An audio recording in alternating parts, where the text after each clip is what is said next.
Este episódio do podcast Cafezinho é trazido a você pelo Clube Samsung. Use nosso cupom VEM PRO CLUBE, tudo junto e escrito em letra maiúscula, e garanta seu tablet, smartphone ou Smart TV Samsung com até 45% de desconto.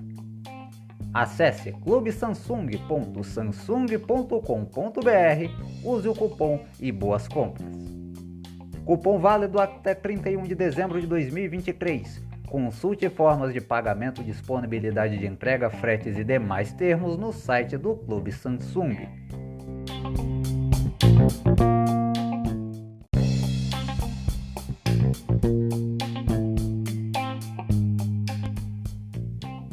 Políticos iniciam um recesso por todo o Brasil e só voltam ao trabalho ano que vem. Mas antes de fechar a banca de uma vez, Flávio Dino é aprovado como novo ministro do Supremo Tribunal Federal e Paulo Gonet será o novo Procurador-Geral da República. Vereadores de Buíque encerram ano legislativo com votação da Lei Orçamentária Anual, que prevê um orçamento de mais de 230 milhões de reais ao município no ano que vem. E a Assembleia Legislativa aprova a redistribuição do ICMS a municípios de Pernambuco a partir de 2024. Ou seja, mais dinheiro garantido para os cofres das prefeituras. Por isso, se você ficou até aqui, aproveite e tome um cafezinho com a gente, o último da temporada 2023. No ar para todo mundo em 51 plataformas de streaming de áudio, além dos nossos canais oficiais no YouTube e Rumble.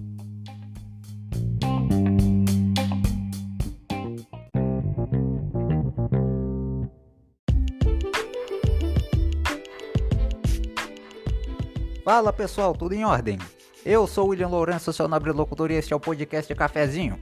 Agradecendo desde já a você que está me ouvindo pela audiência, paciência, carinho e confiança de sempre. O clima de Natal já permeia no ar, seja pelas decorações que aparecem nas casas, bem como pelo início dos recessos em diversas repartições pelo país. A Câmara de Vereadores de Buíque, por exemplo, no Agreste de Pernambuco, teve nesta quarta sua última sessão deliberativa do ano. Nela foi votada, dentre outras coisas, e aprovada pelos vereadores, a Lei Orçamentária Anual de 2024, que, entre vários itens, prevê um orçamento de 232 milhões de reais. Esse valor é 40 milhões de reais a mais que o de 2023. E chega até a ser estranho um aumento desses, quando lembramos que uma das coisas que o prefeito Arquimedes Valença mais reclamou publicamente foi justamente da falta de dinheiro, que não tinha dinheiro para nada. Os dois decretos de corte de gastos assinados em janeiro e em novembro são prova disso. Também foi discutida a possibilidade da realização de um novo concurso público no ano que vem, que, dada a situação financeira e fiscal do município, pode se frustrar e ser realizada somente em 2025, quando o novo prefeito estiver no comando do município. Agora, indo rapidinho para a esfera nacional, a discutível indicação de Flávio Dino, então ministro da Justiça, ao Supremo Tribunal Federal, foi aprovada pelos senadores. O dito comunista por alguns será o mais novo colega de trabalho do terrivelmente evangélico André Mendonça. O equilíbrio perfeito, não? A data da posse do maranhense no STF ainda não foi marcada. Já os detalhes de como foi essa votação você confere agora na matéria produzida pelos colegas da Agência Senado. A oposição se posicionou contrariamente à indicação do ministro da Justiça, Flávio Dino, para o Supremo Tribunal Federal, desde o anúncio feito pelo presidente Lula. Senadores do PL e de outros partidos citaram a carreira política de Dino para apontar uma falta de isenção.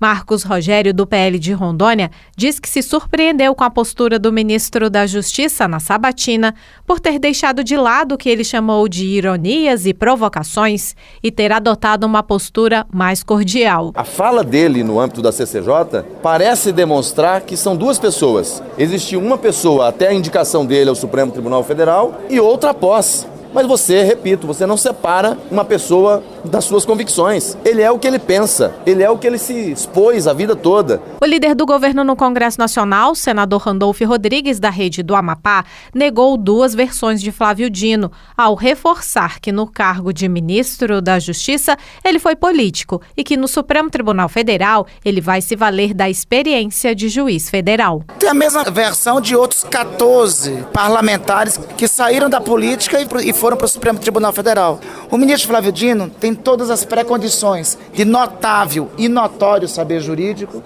e de reputação ilibada. Foi juiz federal por 12 anos, será, junto com Epitácio Pessoa, um dos poucos ministros do Supremo Tribunal Federal que passou por todos os poderes da República. O senador Alessandro Vieira, do MDB de Sergipe, avalia que Flávio Dino vai integrar a ala política do Supremo Tribunal Federal, que, segundo ele, inclui o ministro Gilmar Mendes. É um exemplo apenas dentre vários ministros que adotam uma postura que extrapola os limites da toga. A legislação da magistratura estabelece um parâmetro específico para a atuação do magistrado. E isso é cobrado de todos, menos dos ministros. É preciso corrigir esse desvio. O homem não tem como abrir mão da sua natureza. E o momento da própria Corte Constitucional, extremamente politizada, no mau sentido, acaba conduzindo a isso. O relator da indicação, senador Everton, do PDT do Maranhão, ressaltou um dos compromissos de Flávio Dino em defesa do fim das decisões monocráticas, aquelas de um só ministro, que suspendam leis aprovadas pelo Congresso Nacional. Ele mesmo, saiu já falando porque são posições claras dele já da época que ele era deputado federal. Então não é novidade. Para quem já convive e o conhece, sabe que ele sempre teve essas posições. Acredito que será muito bom para a Suprema Corte e para a harmonia entre os poderes, é uma pessoa do seu estofo, da sua experiência, ajudar nessa inter-relação dos poderes. Antes de assumir a vaga no Supremo, Flávio Dino terá de renunciar ao mandato de senador eleito em outubro e do qual estava licenciado desde o início do ano, quando assumiu o Ministério da Justiça. Da Rádio Senado, Érica Christian. No mesmo dia, o nome de Paulo Gonet foi levado para a sabatina e votação como novo procurador-geral da República indicado pelo presidente Lula. E ele também foi aprovado. Vamos recorrer de novo aos colegas da Agência Senado, que produziram a matéria que vocês ouvirão agora. O Senado aprovou com 65 votos a favor, 11 contra e 1 abstenção, a indicação de Paulo Gustavo Gonet Branco para o cargo de Procurador-Geral da República pelos próximos 2 anos. Paulo Gonet tem 62 anos e nasceu no Rio de Janeiro. Formou-se em Direito pela Universidade de Brasília e obteve os títulos de Mestre em Direitos Humanos Internacionais pela Universidade de Essex, no Reino Unido, e de Doutor em Direito também pela UNB. Gonet tornou-se Procurador da República em 1987 e, desde 2012, ocupa o cargo de Subprocurador-Geral da República, o último nível da carreira. Atuou como vice-procurador-geral eleitoral de julho de 2021 a setembro de 2023, mês em que assumiu a função de procurador-geral eleitoral interino. Também foi procurador-geral do Conselho Administrativo de Defesa Econômica entre 1992 e 1993 e diretor-geral da Escola Superior do Ministério Público da União entre 2020 e 2021. Paulo Gonet atua como professor de Direito em diversas instituições de ensino desde 1987 e é autor de várias publicações. O relator da indicação, senador Jacques Wagner, do PT da Bahia, destacou a trajetória de Gonet.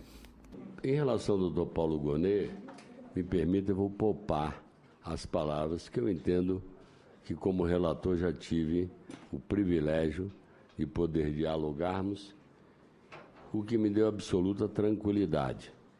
Doutor Paulo Gonet, no diálogo que tivemos, a gente procura saber a história de cada um. Eu acho que tem uma trajetória como servidor público que o credencia a qualquer cargo.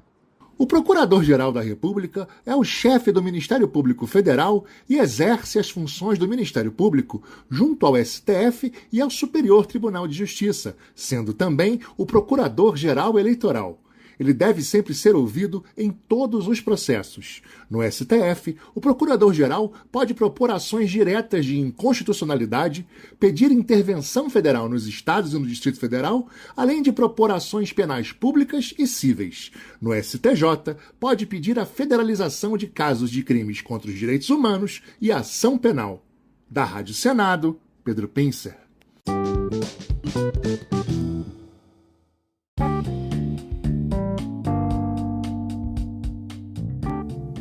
E passando por Pernambuco, na última semana de atividades deliberativas, a Assembleia Legislativa aprovou um projeto de lei que, na prática, altera a distribuição dos repasses do chamado ICMS aos municípios, fazendo com que aqueles que recebiam muito pouco passem a ganhar um trocado a mais em 2024.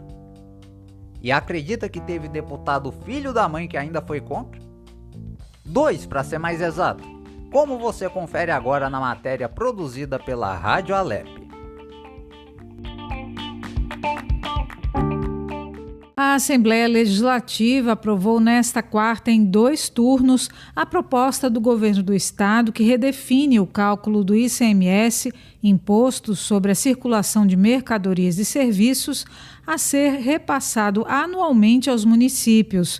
O projeto, alterado por emendas do Poder Executivo e da Comissão de Justiça, cria um mecanismo de compensação para garantir que todas as cidades pernambucanas tenham, em 2024, no mínimo, a mesma receita arrecadada em 2023. Para que isso ocorra, a matéria altera o peso dos atuais critérios de distribuição, que envolvem tamanho da população, ações ambientais e desempenho educacional, por exemplo. A proposta gerou debate, já que algumas prefeituras deixarão de ter acréscimo de arrecadação no próximo ano, para garantir mais verba aos municípios com menor atividade econômica.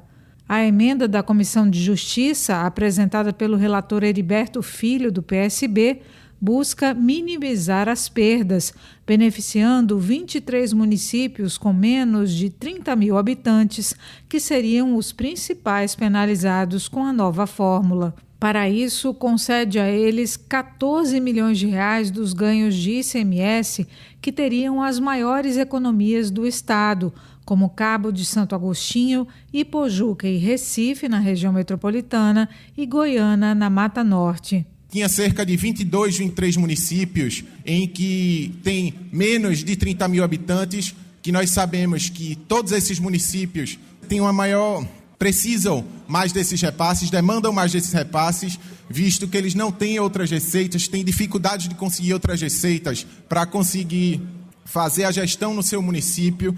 Presidente da Alep, Álvaro Porto, do PSDB, explicou que metade dos 14 milhões de reais foi disponibilizada pelo prefeito do Recife, João Campos, que abriu mão de parte dos 42 milhões que vai receber a mais de repasse de ICMS no próximo ano. Eu mesmo liguei para o prefeito João Campos e ele concordou em ajudar nesse processo. Não fez questão nenhuma, mesmo com a perca de recursos para a cidade do Recife. Ele de prontidão foi a favor e que essa redistribuição fosse feita. Relator do projeto na Comissão de Finanças, Lula Cabral, do Solidariedade, emitiu em plenário parecer pela rejeição da proposta. Na avaliação dele, o texto prejudica 35 cidades, especialmente aquelas de maior atividade econômica, que deixam de receber 314 milhões de reais no total. O Estado vai arrecadar, senhoras e senhores da imprensa, mais 2 bilhões e 300 milhões aproximadamente, e não coloca um centavo para ajudar os municípios. Os senhores acham isso justo? Vocês acham isso legal? Prejudicar cidades importantes que têm o seu planejamento a partir de 24. O parecer dele, entretanto, foi rejeitado pela maioria do colegiado. O presidente da Comissão de Assuntos Municipais, José Patriota, do PSB, emitiu relatório favorável à matéria junto às 2 emendas. Ele lembrou que o texto foi construído após longa discussão com a gestão estadual, a MUP, Associação Municipalista de Pernambuco, além da própria ALEP. Esses pequenos todos foram cobertos e hoje, dos 184 municípios, dos 184, 172 tiveram ganho real. 172. Apenas 12 entraram com a cota maior de sacrifício. Outros deputados posicionaram-se sobre a proposta. Jefferson Timóteo, do PP, afirmou que a projeção de Cabo de Santo Agostinho seria arrecadar R$ 68 milhões em ICMS no próximo ano, valor reduzido a R$ 8 milhões com o projeto do governo. Ele defendeu uma proposta de transição de 10 anos até a mudança nos critérios.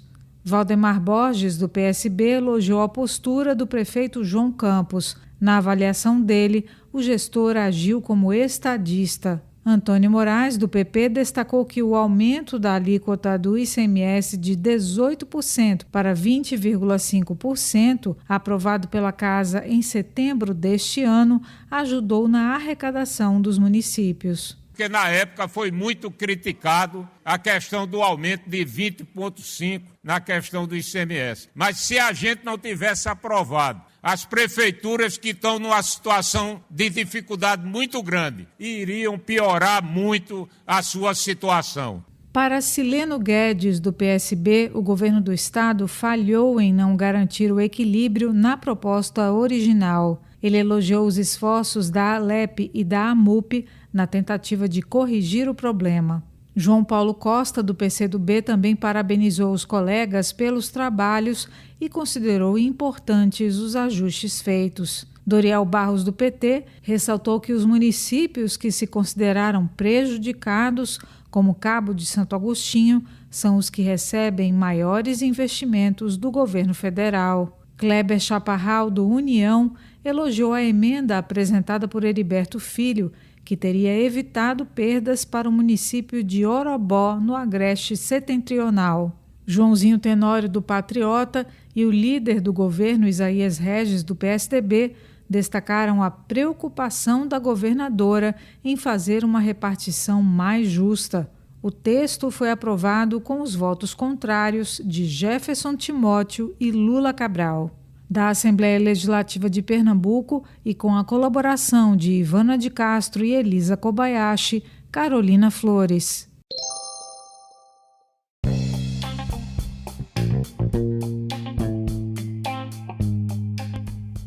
Bom, foi rápido, mas é assim que nós encerramos essa edição e a temporada 2023 do podcast Cafezinho. Agradecendo novamente a você que nos ouviu durante todo o ano pela audiência, paciência, carinho e confiança de sempre. Deixando os seguintes avisos. Entre os dias 21 e 23 de dezembro, às 6 da tarde, tem a retrospectiva 2023 do nosso site. Acesse www.podcastcafezinhooficial.com.br. E no dia 25 às 9 da noite, vai ao ar somente em nosso canal oficial no YouTube o especial da retrospectiva 2023 do podcast Cafezinho, encerrando de vez nossas atividades neste ano. No YouTube basta pesquisar por Podcast Cafezinho com William Lourenço ou digitar youtube.com/podcast Cafezinho Oficial. Este podcast fará uma pausa mais longa em sua produção do que o habitual e só voltará em abril de 2024. Por esse motivo, eu aviso que tô indo embora e a você que fica, um Feliz Natal, um excelente Ano Novo com muita paz, saúde e alegria e nos encontramos de novo em 2024. Um grande abraço e até lá!